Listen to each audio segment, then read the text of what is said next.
All right, Acacia. So let's assume that a person doesn't have constipation, diarrhea, they don't have heartburn, reflux, nausea, or any of those problems. Okay, let's assume that they don't have a motility problem at all, right? Let's address people that come in and they say, "Hey, I would like to start. I know I need better gut health, right? I know I need better gut health. I think I have leaky gut. I think I have that issue. I think I have a bad immune system. Maybe they don't have any motility issues, but they have an overactive immune system, right? Which you can use any variety of names that are all associated. I can't say condition. So any name that would go around with an overactive immune system. Let's assume that they have those. Or I get a lot of people that ask about mood, anxiety, depression, skin irritations, comes up a lot. A lot of people worry about nutrient. They're pretty sure they're not utilizing their nutrients correctly, right? Which that's the fitness crowd. They're obviously, if they're eating healthy and they're trying to be healthier, they want to utilize those healthy foods to build and grow, right? So let's go with there today. So typically me, once again, when I misstate things, you can correct what I'm saying. Is that cool? Okay. So I usually start people on the gut rehab kit if they don't have any other underlying issues, because the probiotics and the cleanse, my understanding is they have a push-pull dynamic. The idea behind them would be to clean out all the still you want to hit the foundational issues, right? So you're still wanting to address intestinal permeability issues. You're still wanting to address, how do you say inflammation in a way that doesn't suggest inflammation? You're trying to address things being flamed up, however the hell you say that. Yeah. So, but you're trying to address inflammation, intestinal permeability issues. You're trying to address those type of problems, right? Typically, what I'm suggesting is that the probiotics and the cleanse are going to balance the microbiome, right? They're going to go into and they're going to correct those underlying problems. And we usually combine these in what's called the gut rehab kit. It's just a less expensive way for people to buy the products, right? But why would you suggest the probiotics and cleanse work well together? And what will those do starting together? Like, what does that do for a person? Yeah, so with the cleanse, you have the immunoglobulins or those antibodies. They're really going in and binding up to any toxins that you have in the gut. So it's good to have, I mean, at any time, but especially when taking a probiotic for the first time and like a really effective probiotic for the first time, because the probiotic spores that are in the ultimate probiotic are really good managers of the gut microbiome. They're very capable of crowding out pathogens. So they're able to go in, take stock of the situation and see, okay, do we have an overgrowth of any particular bacteria that don't need to be here? Maybe they need to calm down a little bit. They've grown out of control. And so what they'll do is they can create their own targeted antibiotics against certain pathogens, which is better than having a broad spectrum antibiotic that's just killing anything and everything. But so what you'll have is you'll have some die-off of some pathogens. And when that happens, toxins are typically released, so you can have die-off symptoms. And so that might feel like brain fog or fatigue, or you might have more digestive issues. And this is why we typically have people wait and we don't just say probiotics for everyone right away, right? Right. Because it can sometimes make things a little bit worse before it gets better. That's because it's changing a whole entire environment, and that's going to take a little bit of time. And so the benefit of pairing the cleanse with the ultimate probiotic is that you're going in, you're trying to really recondition the gut microbiome, right? Like change this environment, make it more balanced, make it healthier, but there's going to be a die-off effect. And so by throwing in cleanse, then you're adding in this backup that's able to come in and just bind up, soak up all these little toxins that might be created as a byproduct, and then just help get those out of the system. So it's a way to basically ease someone into improving their gut microbiome without having to deal with all the pushback of, all the flare-ups of those die-off symptoms. Right. So cleanse kind of calms things down. The probiotics are super aggressive. They go in to kill. Is that fair? Yeah, Yeah. And then also, because that's how the spores are designed to act. But you also have Saccharomyces boulardii in there, which is a probiotic yeast. And that one is actually able to help repair damage to the lining of the gut. So that one is good to have going in there right away, especially if you know you have leaky gut. It's really going to go in and help repair. And again, one of the benefits of having cleanse is that as it's going to be binding up toxins and other pathogens, it's kind of creating almost a barrier, so to say, or almost like a pause on all those toxins coming into contact with the intestinal lining so that the body can do what it's naturally designed to do and repair itself. So in that sense, having the cleanse in there with the Saccharomyces boulardii, you're able to kind of give the body a second to repair and then also help it in the repair process while you're also changing that environment. So I've heard that the Saccharomyces boulardii uses a similar mechanism of action as the bacillus spores, a competitive exclusion. So they're kind of just like, they don't want to, those probiotic types don't want to coexist with bad bacteria, and they naturally know what's bad. Is that fair? Mhm. Okay, so maybe this is an okay time to address one question I get pretty much every day from a lot of people, which is, why is your probiotic different than other probiotics? When they reference other probiotics without giving brand names, typically what they're referencing is probiotic strains. We call them just common probiotic strains, like receding probiotic strains, lactobacillus, bifidobacterium, streptococcus, acidophilus, I think there's a whole bunch of those types. So Mhm. mind giving a short answer to that? What's the difference? Yeah, for sure. So it's a completely different approach. So using, not to say that there's anything wrong with lactobacillus and bifidobacteria, they're certainly great bacteria to have, and you do have a large amount of them in your gut naturally. Usually your lactobacilli are in like the trillions range. So from a statistical perspective, adding in a probiotic that's got, 20, 50, 200 billion CFUs, it may not really make that much of a difference because you've already got trillions of lactobacilli. The likelihood that they're going to survive digestion, get into the gut, and really be able to colonize, which is like adhering to the intestinal wall or that mucosa, and being able to kind of like set up shop and live there, it's pretty unlikely. So that's why a lot of times people don't really feel anything from these probiotics, or if they do, then it kind of fades away after a couple of months and they're like, now I don't feel anything anymore. But it's just a different approach. So by using the bacillus spores, bacillus acts a little bit more as a manager of the gut, and they're kind of multifunctional. So rather than sending in like one strain that has one specific role and one specific outcome, and then adding 30 strains together because you're trying to address so much, the bacillus spores are really cool because they're able to do multiple things and you only need a small amount of them. They're very efficient in that way. They're kind of like super probiotics because they are naturally designed to survive digestion.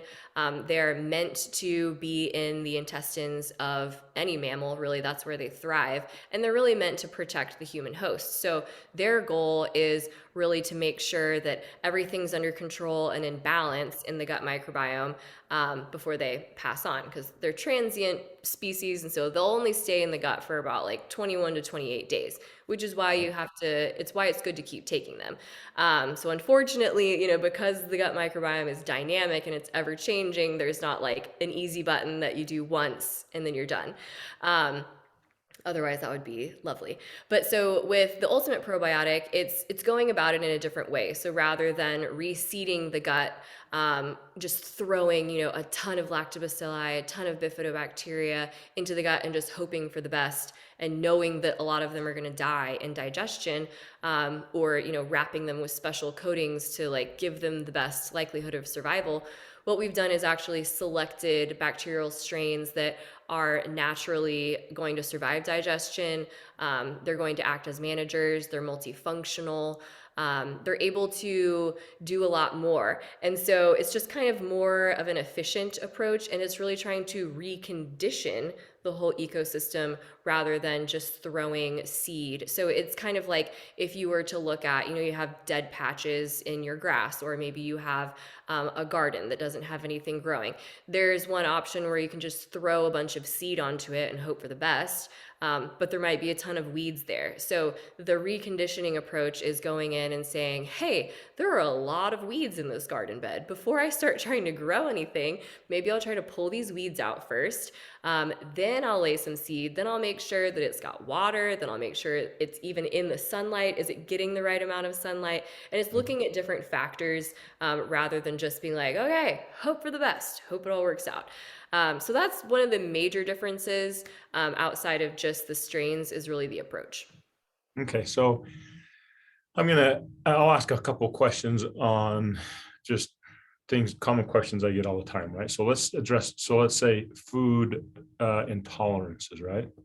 So how might like the probiotics, I understand, my understanding is the bacillus coagulans and the Saccharomyces boulardii create enzymes, right? Like they increase the production of enzymes. Is that how they resolve food intolerances? Is that what's happening? That could be how they're resolving food intolerances. Yeah. So the difference between an intolerance and a food sensitivity is that an intolerance is due to a lack of enzymes. So you're just not producing enough enzymes to break down whatever it is. A Mhm. sensitivity has nothing to do with enzymes and is more to do with your body's immune system reacting to something. So yeah, that's one of the ways that the probiotic can help with food intolerances. And then of course you can couple that with some of the other enzymes that you guys provide. The dairy, right? So having lactase, you can add that on to the probiotic.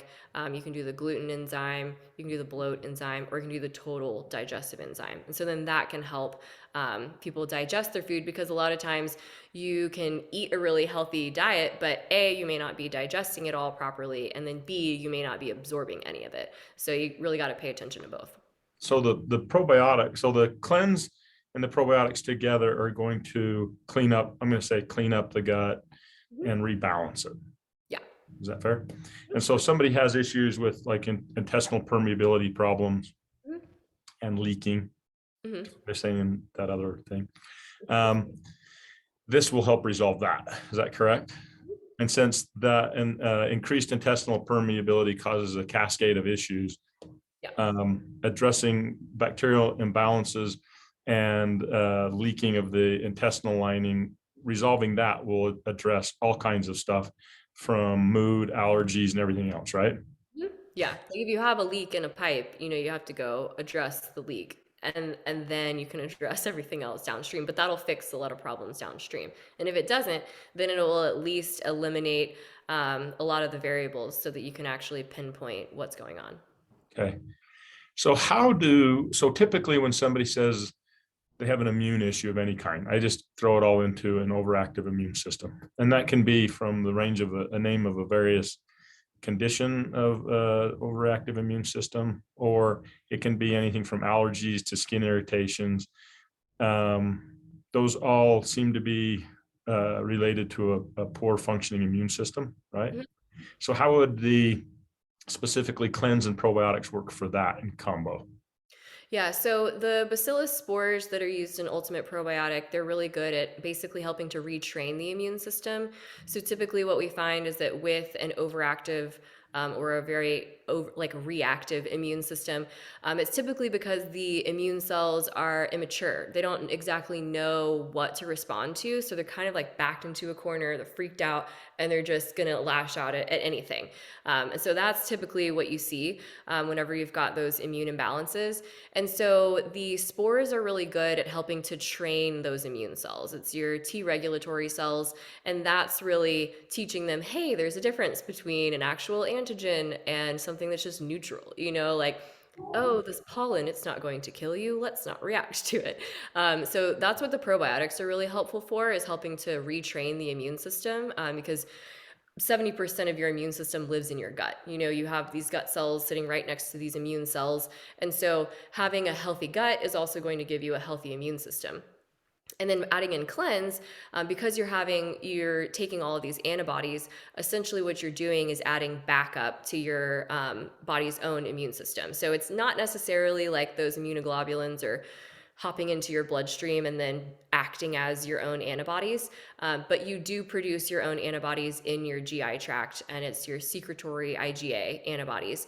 And when those are low, that's typically what we see, is that the immune system is overreactive because it doesn't have enough. It's kind of like, I've run out of help, and so I'm freaking out and I'm panicking, and so I'm just going to attack everything. And so by taking cleanse, you're basically sending in backup. You're helping to support that first line of defense, which is that secretory IgA.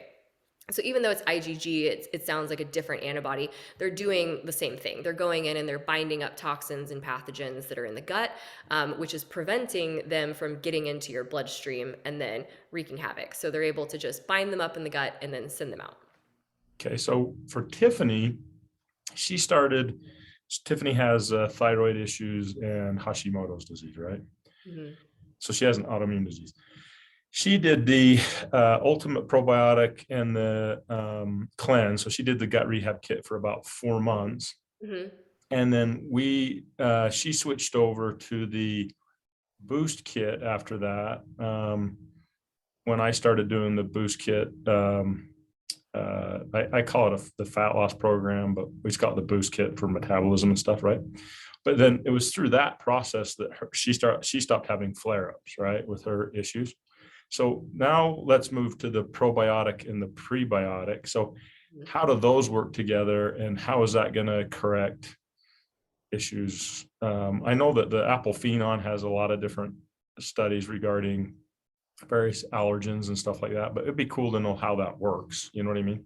Yeah, exactly. So then once you have established, like we moved on to this point, then what we're doing is really trying to reinforce all those beneficial changes from the probiotics. So the prebiotics are really just, it's anything that's going to feed, I put in quotes, feed your good bacteria. And so you want to keep feeding them because, again, it's a dynamic environment. Everything's changing. We're constantly stressed out. So there is a need to constantly take care of your gut bacteria. And so prebiotics are a great way to do that. And you can do that through certain fibers, but then you can also do that through polyphenols. And so the apple phenon that you mentioned is apple polyphenols. They've got a lot of research on helping with allergies, but essentially what it's doing is it's able to increase the abundance of your beneficial bacteria. And then those beneficial bacteria have different functions in the body. So some of them might be turning on your fat burning genes. Some of them might be helping to train your immune system. Some of them might be helping to improve your skin. So by benefiting and feeding all of these different bacteria with this prebiotic, you're able to create this nice balance in the gut that reinforces all the benefits of the probiotic that you're taking. So here's a question. So you and I were having a conversation the other day, and you'd mentioned the benefits of the microbiome X increasing butyrate, which is a short-chain fatty acid. Why is that relevant? Like, if somebody's like, well, why do I even care what your butyrate is? Why should they care? Yeah, so butyrate is one of the short chain fatty acids that can be produced by your gut bacteria. And all that means, it's complex, but basically your intestinal cells, they prefer to use butyrate as a source of fuel or a source of energy. So they like to feed, they really love butyrate. And butyrate is really important both for the intestinal lining and also for creating that mucosal barrier. So you do have a little thick layer, kind of a gel-like layer of mucin that sits on top of your intestinal layer, and that's what protects it. So it's kind of like a Vaseline, that would protect your skin from drying out or getting cracked or whatever. And so you need butyrate in order to produce that thick barrier on top.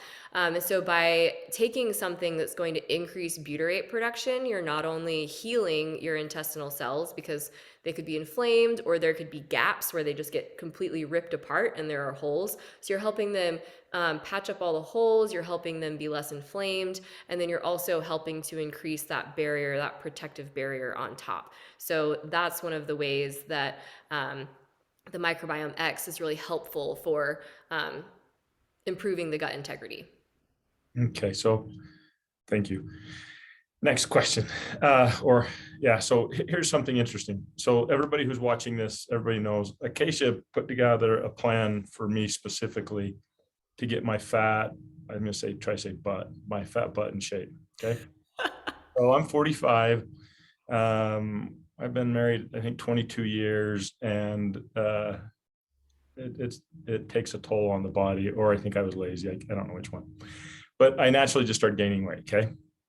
So I remember going to you and some of the others and saying something effective. Hey, I struggle with cravings. I struggle, like I had bad sugar cravings, right? So I had bad sugar cravings.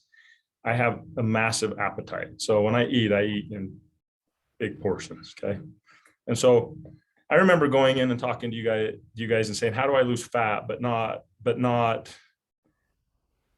give up everything I like, right? Like what is that balance for being able to live a normal life, but still get in shape and lose fat, right? And I remember starting the Boost Kit program, and you guys gave me the probiotic, the prebiotic, and then the lifestyle stuff, right? And the lifestyle suggestions were intermittent fasting. So Mhm. I was doing my best the first several weeks. It was tough for me to fast. Like telling me to fast was Yeah. not easy. So I think I was doing 3, 4 days a week for the first couple of weeks, but eventually I got to the point where I was doing intermittent fasting 5, 6 days a week. Mhm. I ate a huge breakfast, medium lunch, and then a large late lunch. Basically, I get done eating at 3. Right. So I did this program. Mhm. On the weekend, I'd have a cheat window, in which Mhm. I still have, and I go to town. Right. But I noticed my craving started changing in weeks 6 to 8. My appetite started changing in weeks 6 to 8, Mhm. which was kind of cool. And then in months 4 to 6, my waistline started dropping. Okay. So I remember going in and saying, holy shit, there's, I mean, I've got to have lost like 40 pounds. And I would go in and the doctor would be like, oh, you've lost 6 pounds. And I'm like, how's that possible? I've dropped 2 pant sizes. Uh-huh. And he's like, oh, well, maybe you're building muscle. And Yeah. so, and then I would go, and then I would like lose 2 pounds and drop another 2 pant sizes.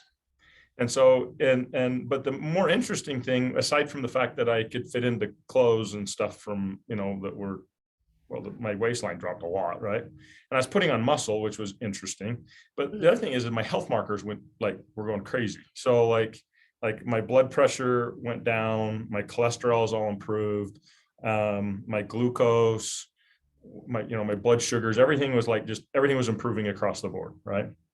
And and it's been funny since we did that program. I've been doing tons of research on the gut and weight loss, right? Like how the gut can target weight loss. Mhm. How does it do that? Or I shouldn't say weight loss, fat loss. Yeah. So the question is how does that work? Like, I mean, and I know that's a loaded question. That's like Mhm. saying, how does a car run? And I need you to explain that in 30 seconds.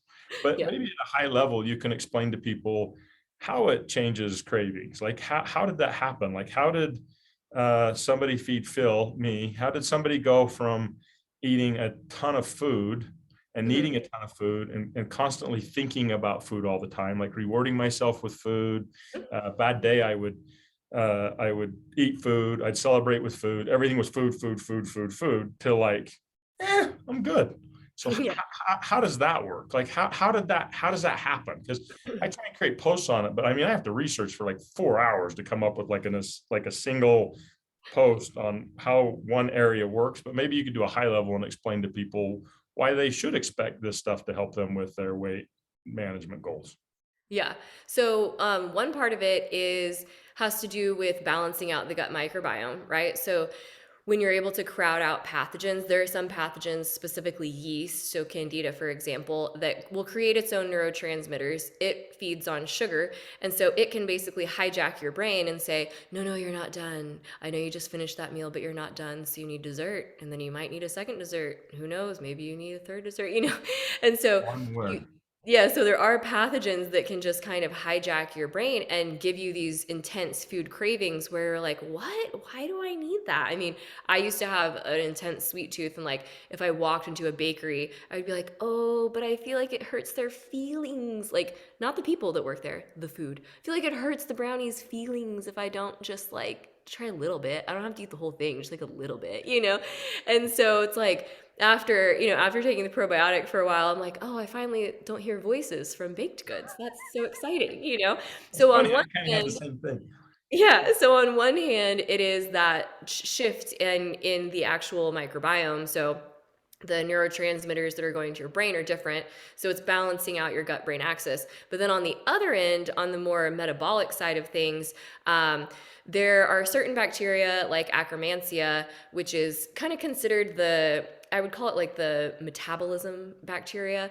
Um, it can really only feed in your gut when there's not food. So it feeds on the little proteins in the mucosal barrier.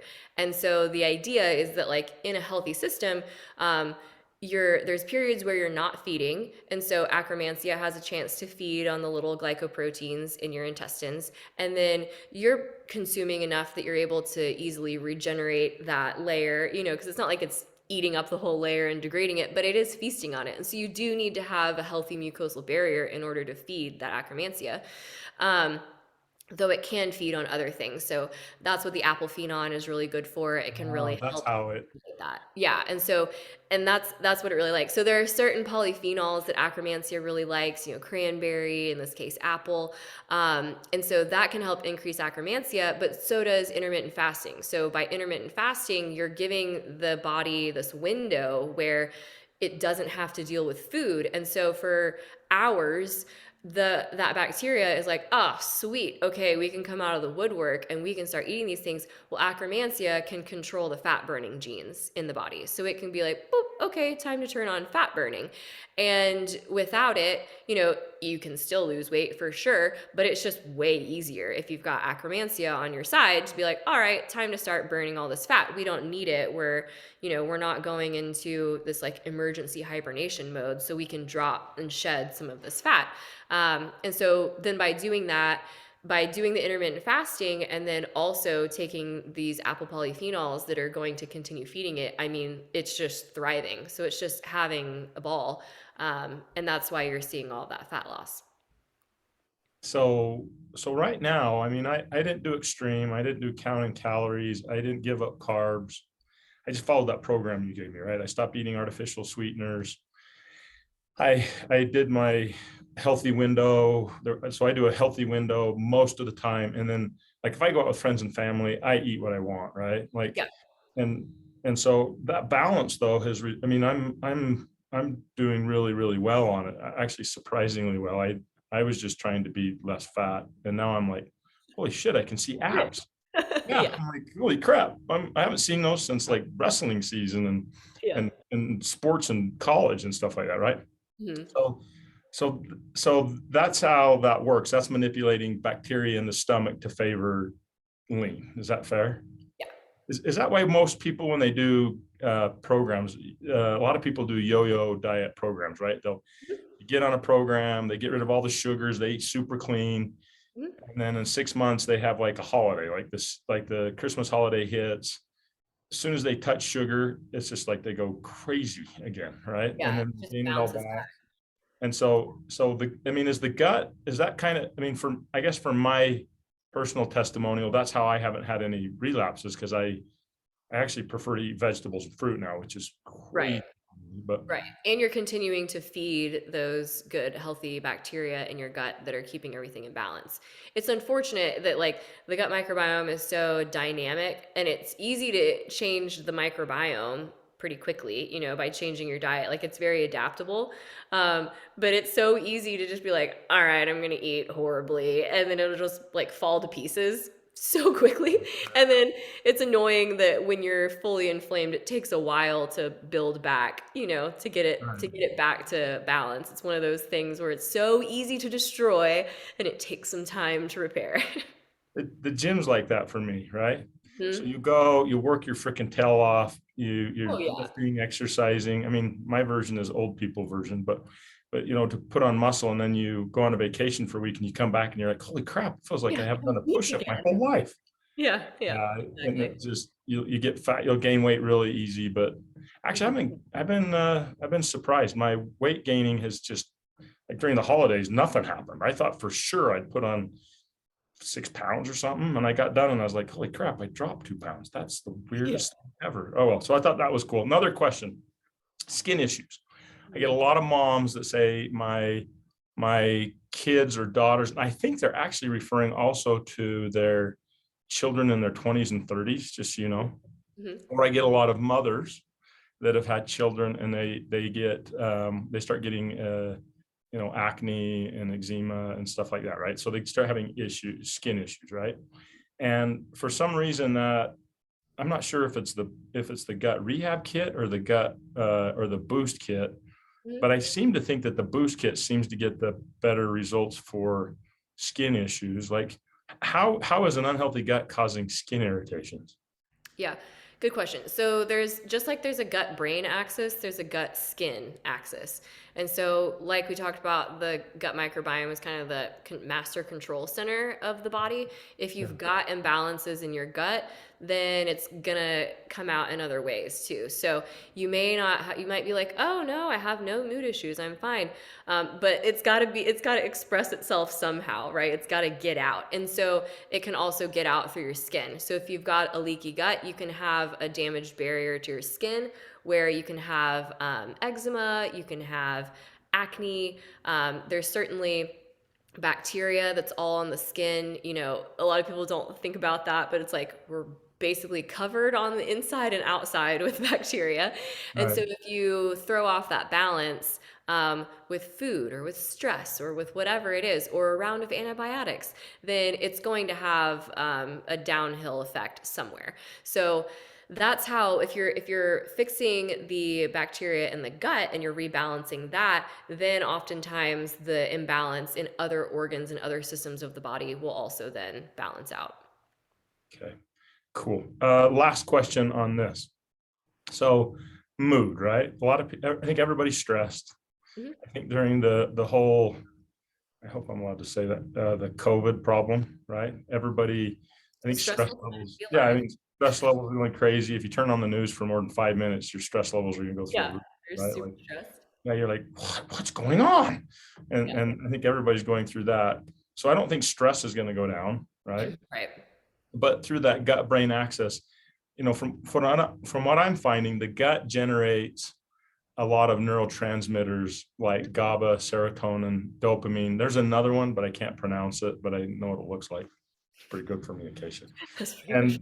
And so so the gut produces those, and those seem to affect how a person feels, right? Do you have any thoughts on that? I mean, when I'm looking at, unless I'm mistaken, I was working on some posts today on it, and it was really interesting when I look up all the different anxiety medications, depression medications, ADHD medications, all those, all they're doing is increasing production of those neurotransmitters.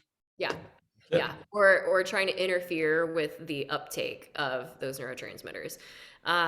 Yeah, it's so interesting because, and they're trying to, like change one thing and expect nothing else to change. Like, oh, we're just going to hijack this one system, circumvent it, and cheat, and we'll fix this one thing. And then it ends up having all these downstream effects as well.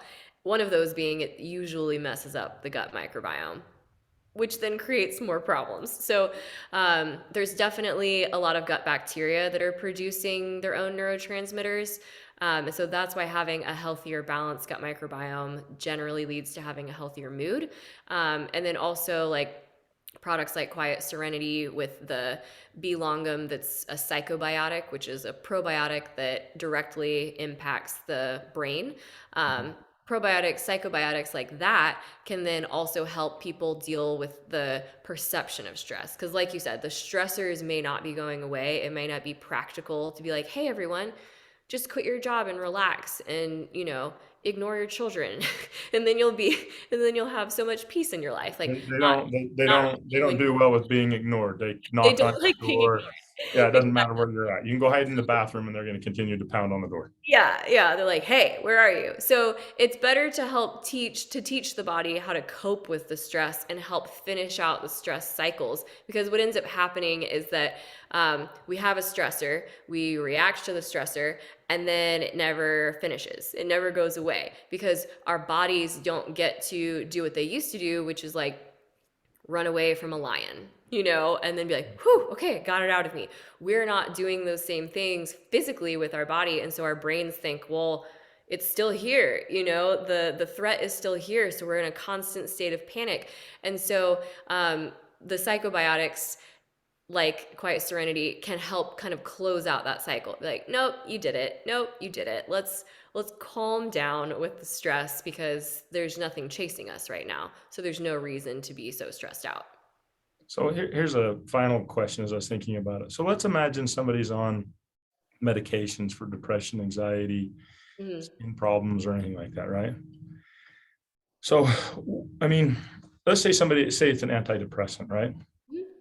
So with that, while they're on an antidepressant, they can work aggressively to change the gut, Mhm. and then at the end of a period of time, they can also change lifestyle stuff during that time to make changes so that at some point in their life they're not on antidepressants. Is that a fair Mhm. set of, because a lot of people like that are listening to this, they're like, well, I'm already on an antidepressant, right? And they're, I mean, so am I, harming everything. I know a lot of people that get on antidepressants and stuff that causes like even motility issues, which is the underlying problem for gut health issues, right? Yeah. But I mean, once a person's correcting their gut health, I mean, and ideally they're making it so that they don't have all these other things that they're relying upon to correct skin and correct mood and correct anxiety. Is that a fair generalization idea of what we want to do? Yeah. And it's not to say, no judgment for anyone who wants to stay on. It's like if something's working for you, then it's working. That's great. But if it's causing all of these other side effects and you're like, man, I don't want to be on this. I don't feel good. But I also don't want to be depressed, then yeah, it's absolutely possible to wean yourself off of that. Okay, cool. So we've handled the second go on this, everybody. Thanks, Acacia. Appreciate it. Bye.